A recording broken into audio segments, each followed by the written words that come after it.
Welcome to the Poultry Keepers Podcast, where we give you the information you need to succeed. In this episode, Carey Blackmon and Jeff Mattocks continue their Poultry Health Master Class with Part 3. So let's jump right in and begin this discussion with Marek's disease.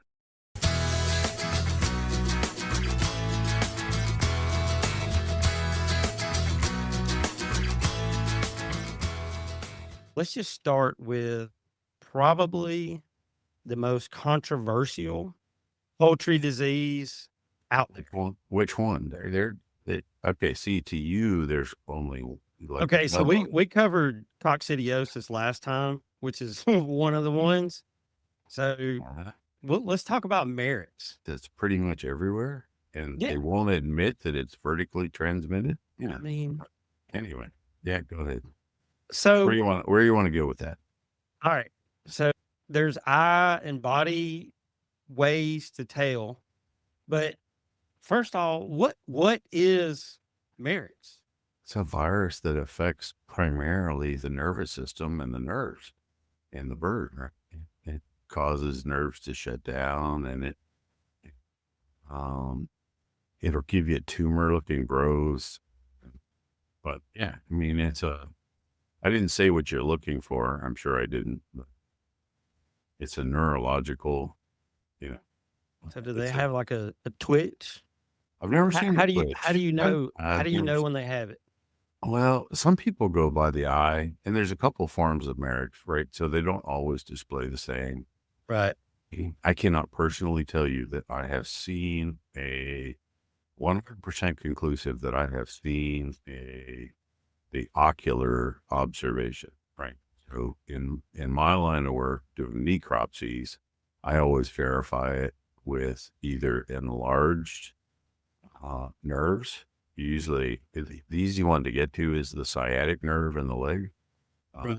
And often, you'll see a bird that is laying over lame with one leg paralyzed, usually one leg, right? I mean, really severe. They usually don't live long enough to have both legs paralyzed. But Okay. normally I'll see one, with, and I don't know why, but it seems to affect the right leg first in the cases that I've seen personally, right? It appears to be the right leg, for the bird. So Okay, so maybe it starts in their left brain. I don't know. So like when I do the necropsy, I'll just go right to that leg. If the bird was alive and I dispatched it, right, then I'll go right to that leg. I'll go to that right leg, and I'll open that skin up, and then I use something dull, like something like a tongue depressor, or I don't use a knife, right, because I don't want to, and I'll pull the muscles apart layer by layer. What if you had a butter knife? That would work. That would cook right. Most butter knives will work. So I pull it apart, each muscle, I pull it back, right, one at a time. I'm separating the muscles, working my way down to the bone, because the sciatic nerve lays down there just, next to the bone. And I'm looking for that. It's pretty easy to see, it's a thick white string. When it's healthy, it'll be kind of a milky white. It'll be semi-translucent, milky white, not a bright white. Okay. And so I've seen it display two different ways. One was, so I've seen perpendicular rings around that nerve, right? Looked really weird, like, I don't know the right term, striations, if you will, something like that. It's generally enlarged. It'll be twice the size or bigger. But I've also seen the reddish brown tumor growing on that nerve. So that's in the bird with leg paralysis. Now, when I see the bird that just sits there all hunched up, looking like it's sleeping, doesn't want to move, that sort of thing, when I've done the knee, those birds, I'll find the tumor inside the body cavity along the spine. So, and those are almost always, that dark reddish brown, tumor growing. They're somewhat attached to that spine, right? and they're working on that main spinal cord. Those are the two ways that I've seen it. More like in a meat bird, I'll see it in the leg usually first, and then hands. I would see it more in the back. Now, I've seen 2 or 3 It's odds. all over the place. Huh? In Huh? meat birds, you never know where you're going to see a tumor with them. Really? I rarely see a whole lot of tumors in there. Occasionally, I've seen liver tumors, but they're rare. But in like our birds, I would think it also depends on kind of on age. When you're seeing Mareks at younger ages, like 14, 16 weeks, I think you're going to see it in the leg. And then if you're talking about birds that are 2, 3, 4 years old, you're going to probably see the tumors up inside the body cavity along the spine. Now, let me ask this. If you see it in a 12-week-old chicken, what are the chances that that chicken's mother has it and it's suppressed? So, Dormant, whatever you want to call it. So scientifically speaking, according to all of academia out there, Marek's is not transmissible through the egg. So it's not vertical in a flock. Now, I personally, this is only my personal belief, so don't shoot me. I disagree because it appears to be everywhere. I don't know if I've honestly seen a flock that I would tell you is 100%, Marek's free. It just seems to be, it is so prevalent in the poultry world. So about a year ago, you and I got to go to a farm together and look at it and check some things out for them. And they had a whole boatload of chickens that just itched signs of Marek's. But I mean, they were all still laying. You usually see a huge depression in egg production. I mean, 10 to 20%. Like the average, like this, the average small flock owner would not notice that. So, yeah, if they've got 12 hens and they're getting 8 eggs a day, they think they're doing pretty good, right? Right. And they probably should be getting 10 eggs or more a day. So people aren't going to miss necessarily 20%. And that's typically what I see. So on the egg laying side, I don't see it, I don't see it being affecting total eggs laid. Yeah, Sue, I get it. It's a virus and, it has to be. That's what everything science says. I get it. Like mycoplasma and some of those are transferable through the egg and they're also virus. So I don't know. I just shared my personal beliefs that I think it is past, but, so the, I can tell you what I've seen. I was able to get access to ResearchGate because my wife was doing some research while she was finishing up her doctorate. And no, I don't call her Dr. Blackmon on a regular basis. I do, however, get a really funny look when I do. But so I started reading about it. And from what I can see, the reason why they say that is because they have taken eggs from hens that they knew they had Marek's to a completely separate facility, sanitized the eggs, put them in a sanitized incubator, and they did not have Marek's when they came out. I guess they drew blood. I don't know. But within one study was 2 weeks of being put back with the mother, they have it.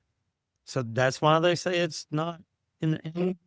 But I'm like you, like in the real world where we live and have chickens, when that chick pops out, it's got Marek's because it's exposed to it from the mom, whether it came through or not.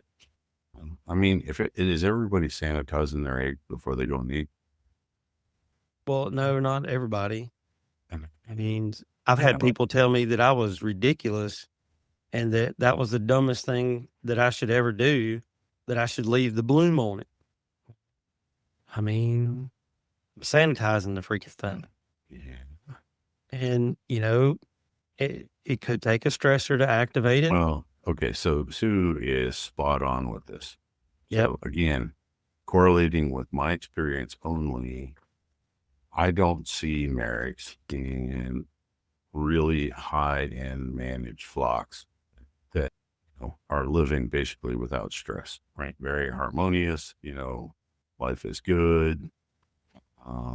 They got good living conditions, they got good living quarters, all that. So yeah, I agree. It takes a stress factor to make it flare up or show up. And I think it's hidden. And unfortunately, I think it's hidden in a lot of our flocks. One time I told somebody, I was like, if your bird has that, it's a management issue. It's not anything else. You done pissed them off. Look, man, hey, how sometimes you're just in that mood where today's not the day. And I'm sorry, but if you ask me a question, it won't be sugar coated, but I will give you a truthful answer like I will any other day. Well, they caught me on that day. And I'm like, look, you're not like that. Come on. You're good at sugar coating. If I'm in the right mood and I care, but there's all the controversy around this. And I've spent some time with a friend of mine who is a poultry doctor. Like, this person teaches at a university and has studied poultry for like 30 years. And she explained to me the easiest way to explain it is it's like the herpes virus. It can be dormant. You can have a normal life. Everything's fine and dandy. You get a stressor. You start seeing symptoms. The stressor goes away. You may or may not continue to see symptoms. Like, it's just a thing. And I was like, okay, never thought about it like that, but it makes sense. All of your viral diseases, like your Newcastles, your Mareks, all of your viral diseases will kind of live in a hidden place within the body. And given the right stressful conditions, it'll flare up. Like I've had flocks with Newcastle's disease, and every time we'd get a major snowstorm or a bunch of rain, thunderstorms, things like that, anything that kind of stressed the bird out, we'd see a flare up. We'd have mortality, a spike in mortality, and a decrease in egg lay. And then, after a week or so, it goes right back down. So, and yeah, I recently had a problem like that at my place. I had some coyotes, which they're in the woods, but I had some get really close, within 100 yards.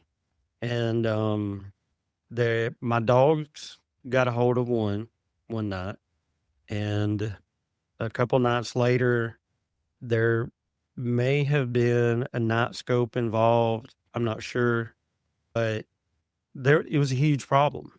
And that I had a bird that, like, I don't know if it had a heart attack or what, but it just popped over, opened it up, no issues.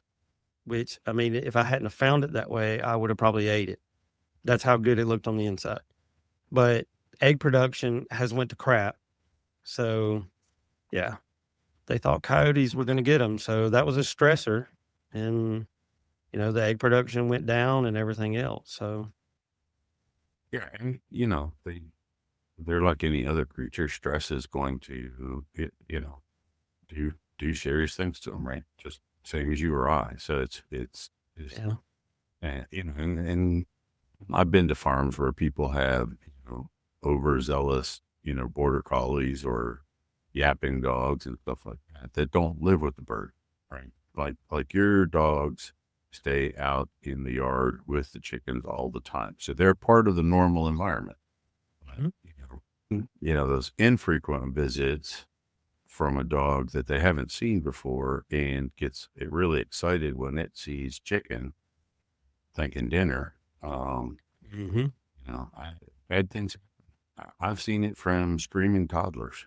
People come visit, somebody's chicken farm, and they got 2 or 3 kids that, like to say everything at the top of their lungs and shriek and shrill and all that.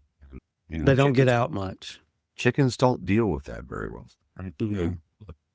There's a lot of things that are stressful to them that aren't to us. They're not us. So Yeah.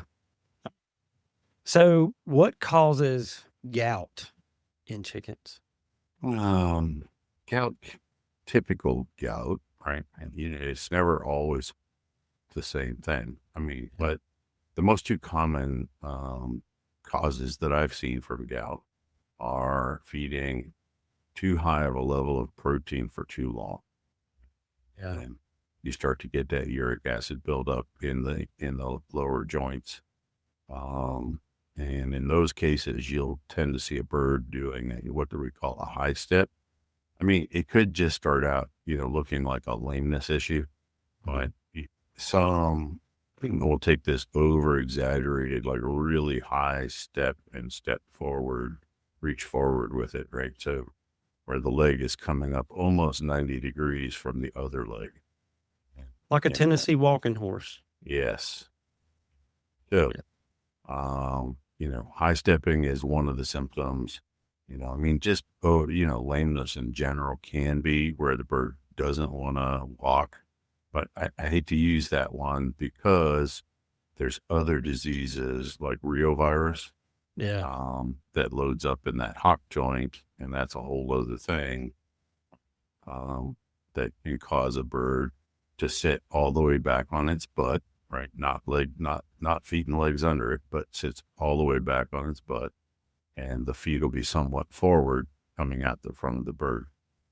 So that's completely different than, but gout will usually is triggered by either excessive protein or excessive calcium. So for a lot of the people who like to feed layer feed continually, like year round, to the males and to the hens and the roosters and the cockerels, they're taking their chances. Okay. So now when you combine them where you have a protein level higher than the bird actually needs and excessive amounts of calcium, the 2 can be very antagonistic inside that bird. Right. So you're just trying to set them up for failure all at the same time, with 2 different things. So, but gout, typically, too much protein for too long or too much calcium,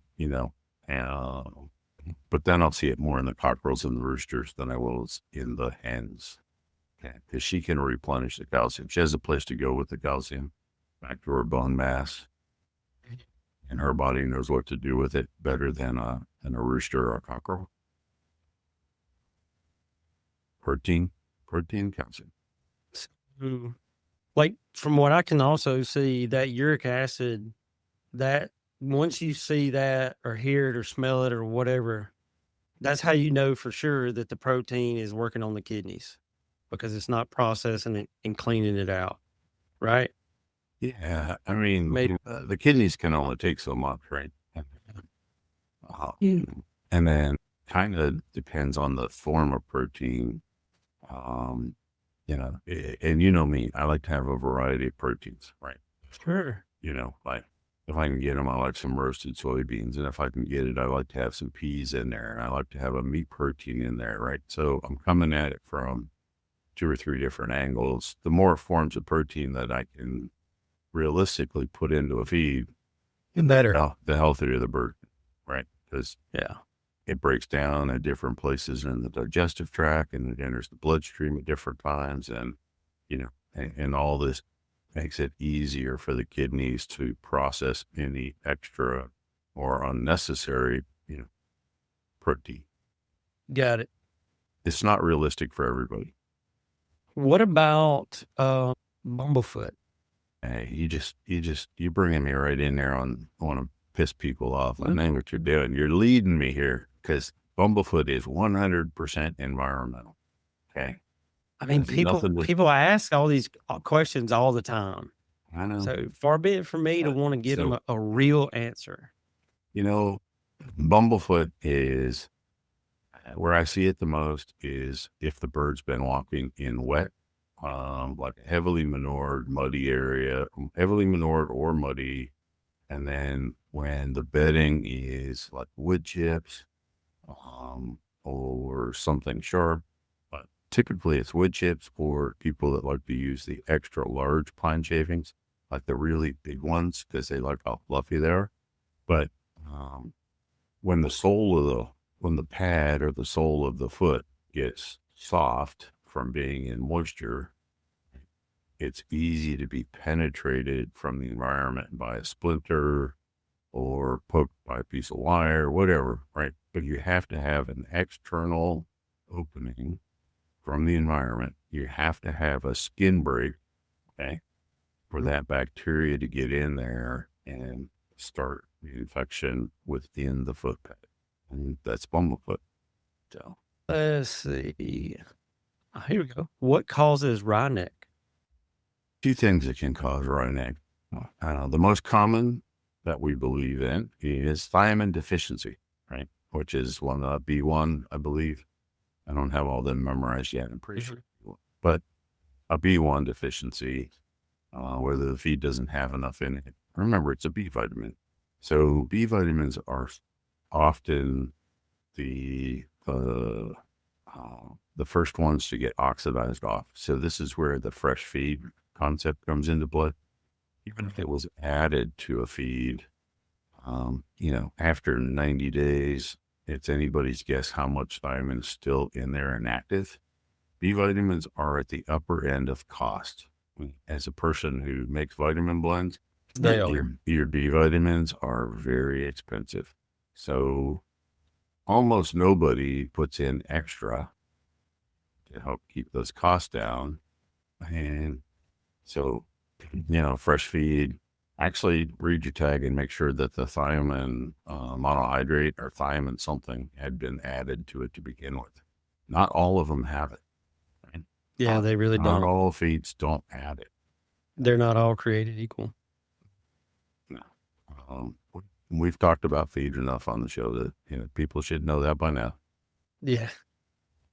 Well, since you bring that up, what about malnutrition? I mean, we all know what causes that, but what are some of the symptoms or signs, and how do you know, hey, that mix that I pulled out of the air is not working? It's hard to see it.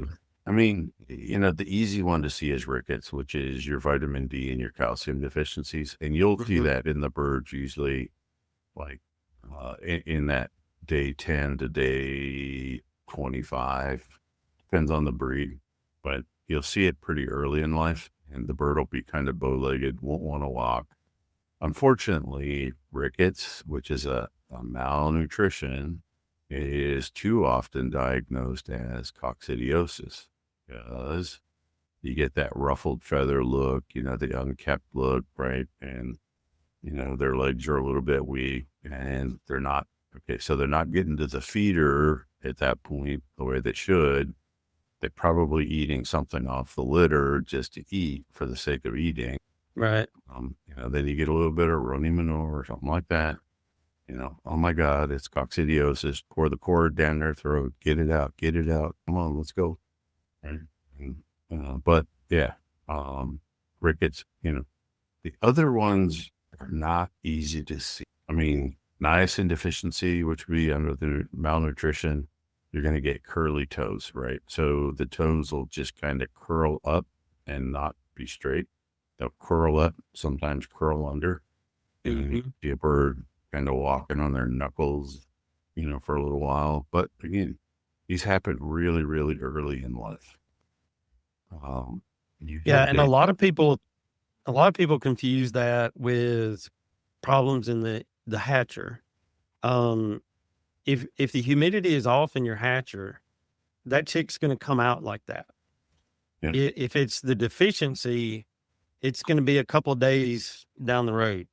And that's one of the reasons why having ample feeder space is key. Everybody loves hatching chicks.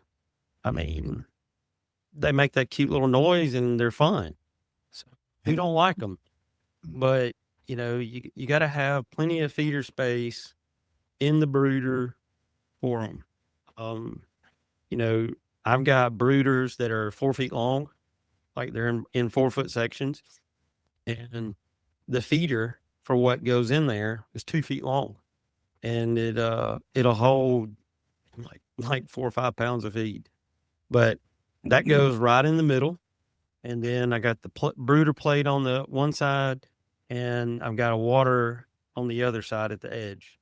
But there's they can get all the way around the water, so got to make sure you have plenty of access to feed. What about CRD?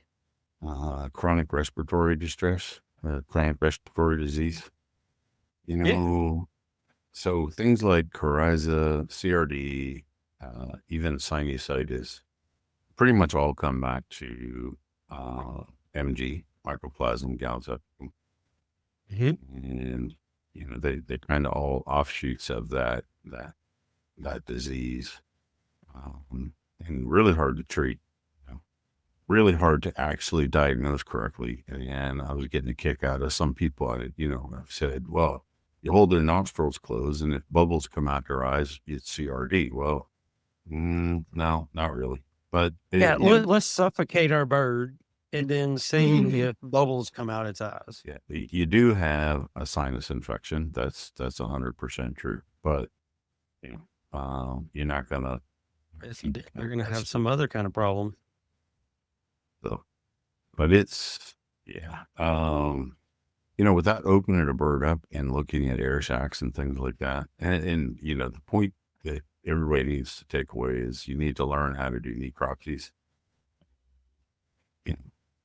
You got to learn how to do necropsies, right? And first off, you do a necropsy on a perfectly healthy bird that you're going to eat. Yeah. Right? I was going to say, you definitely doing it's really good, but you also need to know what you're looking at. Right. And you really, you do that once. Well, I mean, if you're going to, if you're harvesting birds for your own table or your own freezer, then that's fine. But you need to go through it and actually do it right. Follow along the videos that there's several on YouTube, how to do it. Oh, yeah. But take pictures along the way, right? So you have references as you're pulling the different organs out one at a time, and I like to do it on like white butcher paper, something really white, because it gives me the best background for getting pictures, right? So I get the best contrasting background. Mm-hmm. And just make your own portfolio, what a healthy bird should look like inside there. Right. Matt, when you said you went out and you found one dead, right? And you made it sound like it was flipped over, right? Like it was on its back kind of thing, died of a heart attack. Yeah, it was just laying down, head down. But like it was standing there and it just went. Even if it had been dead for hours, right, you can still open that up, and the heart is the easiest one to know if it died of a heart attack. Right now, opening it up, you would have been able to see. You would have been able to, still see some of the organs would have been, in place intact. You would have been able to see the amount of fat inside. Mm-hmm. That was part of the problem. But the heart tone, the heart muscle, will not lose its firmness even after several hours of death. Thank you for joining us for this episode of the Poultry Keepers Podcast. We hope you found this episode helpful. Be sure to join us next Tuesday when we bring you the final part of the Poultry Health Master Class. Until then, keep learning, keep improving, and keep enjoying the birds you love.